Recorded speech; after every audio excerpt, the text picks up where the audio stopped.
I always feel like there are just so many self-pub and indie books that I need to get to that I still haven't until I tried to make a list of 10 that I really particularly enjoyed and had a lot of trouble narrowing it down.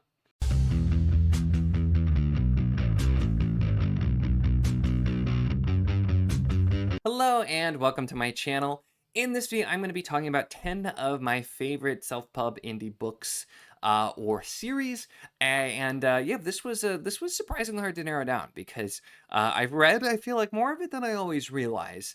And while I do, if you want to find out all more of the books that I still need to get to, I actually have another video planned that'll be coming out soon, which is 10 that I need to get to that I have physically as well. But these are all ones I have physically, and again, there were plenty to go through. And I was about to say we're going to talk about these in no particular order, although for the thumbnail, I ordered them by size. So technically we're going in size order, by like physical size, not page count or anything, but in no particular order. These are just 10 books that I have particularly enjoyed and I wanted to talk about here. And I will give an honorable mention really quick to a very recent one by Blood by Salt by J.L. Autumn. This was really good and very likely belongs on this list. However, I know this is really popular and a lot of people are familiar with it. So, and because of Spiffbo, so we're not going to talk about it a ton. But yeah, there's your honorable mention. Let's get into the rest.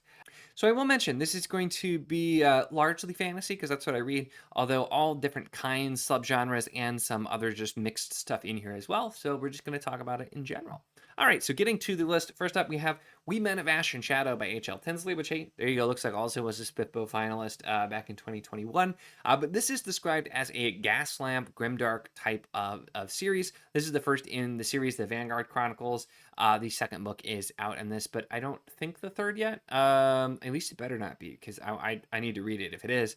But this is following John Vanguard, who is a kind of an interesting guy, but he has this power that lets him kind of fade into the background, and it's him dealing with a lot of things that are happening in this city. And then we introduce lots of other characters as well, including somebody he's sort of taking under his wing, but that doesn't turn out so well.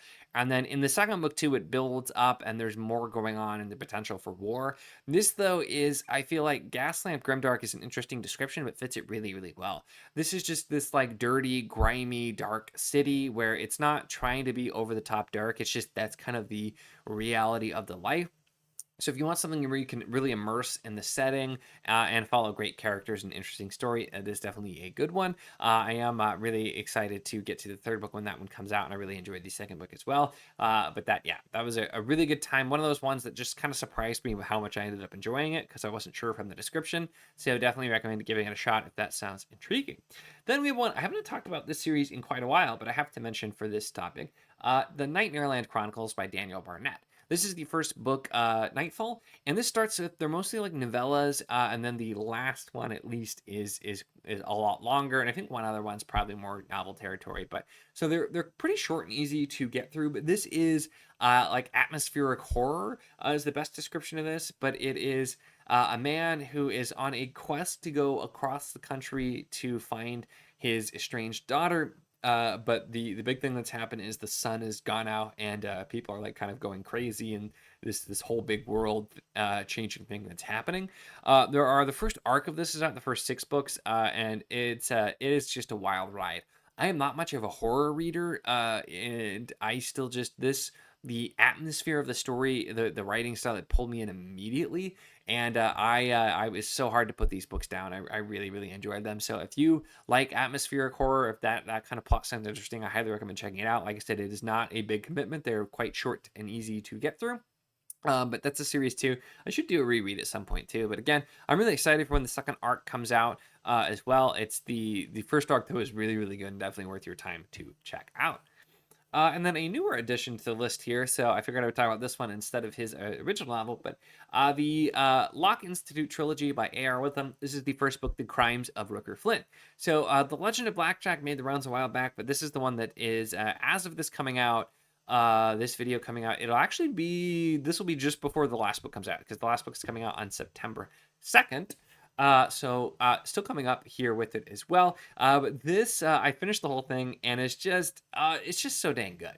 This is quite different from The Legend of Blackjack. It's in the same world and following some of the same characters, but it's focusing a lot of it on Jack of Black, the titular Blackjack, and Rooker and their friendship. But it's they end up on the Locke Institute, which is a prison, and going through all of these crazy things happening there. And so it's got some dark moments, it's got humor, it's got heart, it's got action and suspense, and just a really fantastic friendship. And I feel like that's not something you get nearly as much in fantasy. And so I really loved reading it, and this just blew me away with how much I enjoyed it. I can't wait for everybody to be able to check out the third book. If you're still waiting, it is just I had such a fun time with this one, and I'm so excited to see what AR Witham will continue to do in this world. This is now a complete trilogy, and Blackjack's a standalone, but there will definitely be more. He's already announced that's going to be coming, so I will continue checking them out as long as he is writing them for sure. Next up, we have The Haunt on the Island of Esmer by Justin A.W. Blair. And this is one that is also kind of a more recent edition, but I've been like just desperately screaming to get people to pick this up because this was so good. And I think part of it is the description is very inspired by the Black Company and the Malazan books, with some like Game of Thrones in there as well. Now, I wasn't a huge fan of Black Company, and while I appreciate Malazan, I didn't always have the best time with it. But some like you're making those comparisons to those really big series. I get people are going to be a bit skeptical. This really though, and somebody else who picked it up on my recommendation was saying this really does kind of have some of that feel of Malazan without trying to just ape and be Malazan, and has some of that Black Company feel, but not in a way that annoys me like some of the Black Company stuff did. It is dark. It has some like cosmic horror elements while still definitely being fantasy, and it's just it's not over the top with anything. It's not grimdark. It has lighter moments as well, but it's just really good. It's really compelling. It's following a group of people. They're the relic hunters of the ninth, and they go into haunts to get these artifacts to sell. And there's kind of a bigger story too. But building up to actually going into the haunt is where we get some like cosmic horror type of things. It is just very compelling, really, really great read, and one that is just criminally unheard of. So highly recommend you check all of these out. But that one especially, I know is there's like I'm one of like 3 ratings on Goodreads, I think. So definitely needs to be checked out. And then jumping into another one, and there's a few of these that are newer, and a few of these that are older that I haven't talked about as much in a while. But I absolutely have to call out Blackstone Heart by Michael R. Fletcher. This is the first book in the Obsidian Path trilogy, and I still need to, you'll see when I do my video on the ones I need to get to, I still definitely need to continue more of his books and series, because I've read some of his other stuff, but I still need to get to more. But this trilogy, which is complete, is just, it was something that was so different, but so good. And this does fall in kind of the grimdark thing, but it's following a man who wakes up without really knowing who he is, and he's trying to find it, and finding the literal pieces of his heart, and which is a black stone heart. And as he does, he finds out more of who he is, and is kind of figuring that out as he goes along, and lots of twists and turns. There's so much really great action and world building, really good character stuff as well, and just a lot of like brutal moments. And this is one too. It's very, very readable, and I had a really great time with it. I am hoping that he does like a follow-up series in it, because I definitely feel like there's more that you could tell, and I know he had some ideas, but that one has been complete for quite some time. I think Blackstone Heart was in one of the earlier Spiffbos as well, if I recall correctly. So I may have heard there, but one I haven't talked about as much in a while, just because it's been a few years since I read it, but definitely deserves to be on this list. So another one that falls into that camp as well, I'll talk about the Voidwalker collection by Derek Bailey. And this is this is more sort of like general fiction than like fantasy. It kind of bridges over, it does involve sort of like a dream world where the character finds himself. The first book is the manor of my dreams, and this is a collection of 8 novellas, and so it also is something that you can kind of read through. It's very episodic, and Derek Bailey, some of his other stuff as well, which I've enjoyed, is episodic. But the Voidwalker collection, I just still find myself thinking about a lot. It's another one where I feel like I need to do a reread at some point, because it was so different from my normal kind of read, and sometimes those things really stick out. But it just it's following a character who's dealing with a lot of issues in his real life, in the real world, and then he starts experiencing these incredibly vivid dreams where he's in a mysterious manor with all of of these different characters, and so we're following these kind of dual storylines with him when he's awake and him when he's asleep. And it's just it's something that's it's really different, but I really enjoyed it. It's very deeply character focused, but while setting up an interesting world with kind of the dreams and the stuff going on there. And I found myself really enjoying it, and the kind of the episodic nature of it made it really easy to just do a little bit here and there and go in. And so just again, a pretty light commitment to go through and start, because you can just do different chunks of it at a time, but really enjoyable. And if you're looking for something a little bit different, one I definitely recommend. Then we're jumping back to some others that are more recent additions in comparison. I gotta mention The Bloodstones by Tori Tekken. This is just a really great book, and a lot of people are familiar with Tori. She has her channel, Tori Talks. And The Bloodstones is her first foray into adult epic fantasy. And she's written some other things as well and I haven't read the YA one because I don't tend to read a lot of YA, but I read her new one, Cold Silver for Souls, which I enjoyed. But the adult epic fantasy is definitely my comfort zone, and so I was really excited to try out Bloodstones. And with Tori, I feel like the book is really good, and the format of it, it's with her stuff, it always just makes me think of like craft things, because I really like the way she crafted a lot of this story. But it uses some elements and some like archetypes of story, but does them in really different ways. And it's setting up quite a lot while having you be really attached to different characters and plot lines. And it feels like just the way it's going, we're going to really dig into the world more. We're going to really dig into these bigger picture type of things. And so I am really excited to get to it as well. So I might, it's another one too, when by the time book 2 is coming out, I might have to reread this one just to jump in and refresh myself too. But it is just a really good book. It is, if you like a military fantasy, if you like really great characters and stuff like that too, there's a lot of great stuff in there to check out. Then gotta mention, which still is the series is some of my favorite covers. The Book of Astea, the first book, Reven Earth by Zamar Amar, and this is look at that, that's great. I love these covers, and I've talked about them a lot.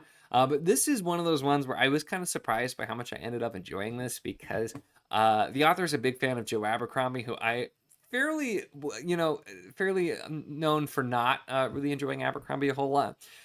So I wasn't sure how that was going to go, because it's kind of that sarcastic, grimdarky approach.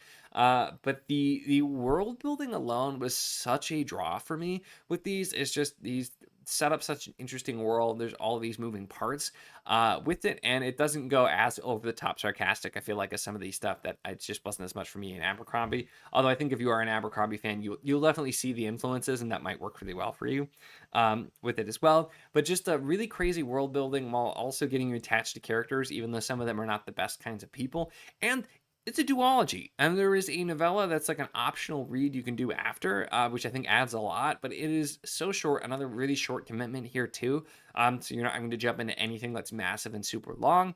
Can't say the same about that with the next ones necessarily, but yeah, it's just really great if you like really interesting world building and visuals and like sort of sarcastic and dark approach. A lot of great stuff to check out there.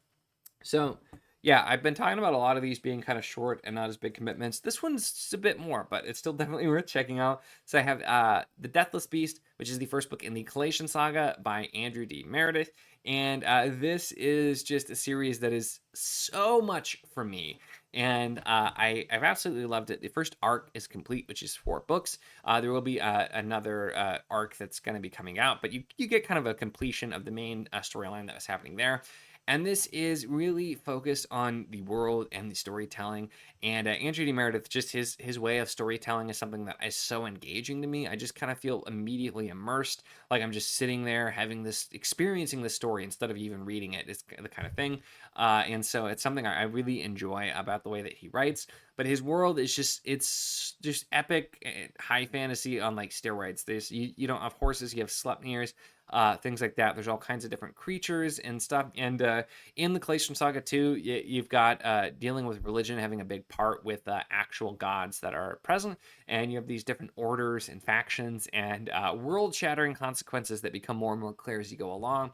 So that is they're decently long books. There's 4 out, and there will be more. So it is a very long series, but really worth the check out. He does have some shorter stuff too, like his Needle and Leaf books, which are shorter, and his new cozy fantasy stuff as well. So there's shorter stuff if you want to try out the author. But man, this is just mine kind of series. It's one of the first like earlier ones I found where I'm like, oh, this is just like tailored to me, and so I just felt immediately pulled in and had a really great time with it. So definitely recommend that as well. And finally, last but certainly not least, we have Becoming a Druid by Mike Molman, which is the first book in the Protectors of Pratani. And actually, I was on a conversation talking about this series with a few people, which I'll link down below, recently, and talking about self-pub books. And so I'm like, you know what, I should do this, talking about some of my favorites, and doing that kind of thing as well here too. And so did that, and it's I think yeah, one of my patrons had specifically mentioned too that they thought this would be a fun video a while back, and so this was like double as a reminder. Let's get to it. This is I always kind of partially to the chagrin of Mike, I refer to this as kind of like an 80s style series because that's just the way it feels to me in a good way. It's that sort of style where it's just going for it. It's adventure fantasy. There's some quest fantasy elements, focusing on druids, which I feel like are very underrepresented in fantasy, and a character who's not your run-of-the-mill character, plots that aren't just your run-of-the-mill plots. There's so much fun stuff here with the lore, with the character, and you never fully know what to expect. This is a longer series as well too. It will be 7 books in total. The first 4 are out now. We've been browbeating Mike to make sure he gets the next ones coming up and going. But the books themselves are fairly short, so you can still get through them pretty quickly. But it's just another series that I've had a really good time with, and I'm very excited to continue once that one gets out and is ready. But yeah, there you have it. Those are 10 of my favorite self-pub indie fantasy books. So let me know your thoughts on these, or if you've got some recommendations on ones that I should check out based on this. And I'm sure there's plenty more that I need to add to my list. But yeah, that's it for this one. So let me know your thoughts there. Make sure to give the video a like if you enjoyed it. Check the links in the description, as always, for the Patreon if you want to support what I do, as well as the Wizarding Enclave Discord if you want to chat books, whether any of these books, other books, really anything at all. It's a lot of fun, and we'd love to have you. And of course, if you enjoy my content, make sure to subscribe.